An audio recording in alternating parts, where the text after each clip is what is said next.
गडचिरोली सार्वजनिक बांधकाम विभागांतर्गत कोरची तालुक्यातील बेतकाठी डोलीटोला रस्ता आणि नाडेकल आणि कोहका या दोन गावांना जोडणाऱ्या खोब्रागडी नदीवर बांधण्यात आलेल्या पुलाचं काम निकृष्ट दर्जाचं करण्यात आल्यानं संबंधित कंत्राटदाराला काळ्या यादीत टाकून जबाबदार अभियंत्यांना निलंबित करावे या मागणीसाठी आदर्श समाज विकास सेवा संस्थेचे अध्यक्ष योगाजी कुडवे यांनी सार्वजनिक बांधकाम विभागाच्या अधीक्षक अभियंता कार्यालयासमोर बेमुदत ठिय्या आंदोलन सुरू केलं असून आज 8व्या दिवशीही त्यांचं आंदोलन सुरूच आहे।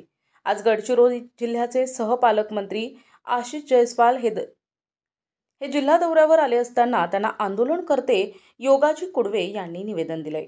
निवेदनात योगाजी कुडवे यांनी म्हटलंय की सार्वजनिक बांधकाम विभागाअंतर्गत गडचिरोली जिल्ह्यात सुरू असलेली कामं अत्यंत निकृष्ट आणि बोगस सुरू आहेत। रस्ता बांधकाम करताना अभियंता हे कामावर गेले होते काय असा प्रश्न पडलाय। डांबर केलेलं काम उखडलं आहे, रस्ता फुटलाय, डांबराचं काम केलेल्या ठिकाणी साईड बंप भरण्यात आले नाहीयेत, मातीवर पांढरी गिट्टी टाकून डांबरचं काम केलं जातंय, रस्त्यावर खडीकरण न करताच तसेच बीबीएमचे काम न करता डांबरचे काम करण्यात आले आहे आणि तसेच काम सुरू आहे। असे असताना बांधकाम विभागाचे अधिकारी यांचं जाणीवपूर्वक दुर्लक्ष झालंच कसं? अधिकारी कर्मचारी हे कामावर जात नाही याचाच फायदा कंत्राटदार घेत आहेत। त्यामुळे या कामावरील कंत्राटदार आपल्या मनमर्जीनं कामं करतात, त्यामुळे शासनाचे करोडो रुपये पाण्यात जात आहेत। पावसाळ्याची सुरुवात असताना रस्त्यावरील डांबर पायानं निघतं, यावरून कामाची गुणवत्ता कशी असेल हे दिसून येत आहे।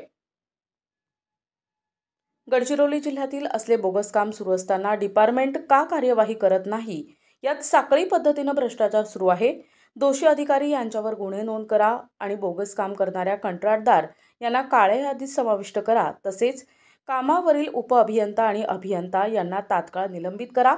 या मागणीसाठी दिनांक 16 जून 2025 पासून अधीक्षक अभियंता सार्वजनिक बांधकाम मंडळ कार्यालय गडचिरोली समोर बेमुदत ठिय्या आंदोलन सुरू आहे।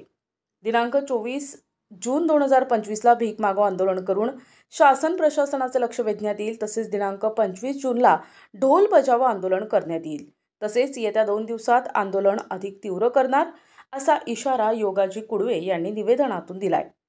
प्रतिनिधी भास्कर फरकडे, NTV न्यूज मराठी, गडचिरोली।